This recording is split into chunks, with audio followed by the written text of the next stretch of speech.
Chers amis, je voulais partager avec vous quelques idées fortes concernant cette paracha de Noach qui porte le nom d'une des plus grandes personnalités de la Bible. Et je crois que c'est le propre des grands, comme ça a été le cas de Noach, d'être contesté, d'être controversé.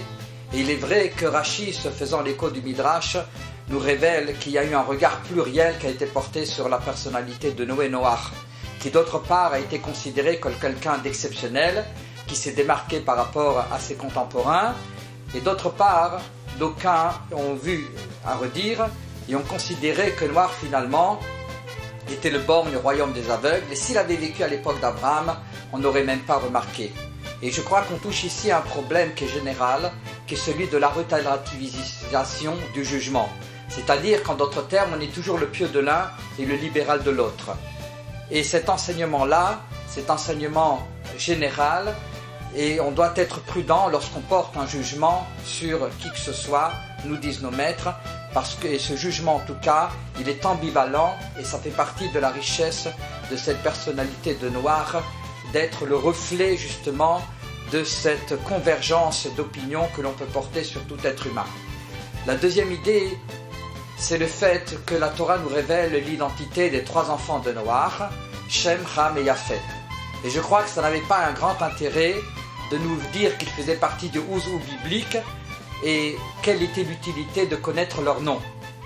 En dehors de l'aspect de la géopolitique qui considère que Ham a peuplé le continent africain, Yafet a donné naissance à l'Occident chrétien, à la civilisation gréco-romaine, et Shem au monde sémitique des Juifs et des Arabes, il y a un enseignement beaucoup plus fort, me semble-t-il, qui consiste à dire que Ham signifie chaud, Yafet signifie beau, et Shem signifie le nom.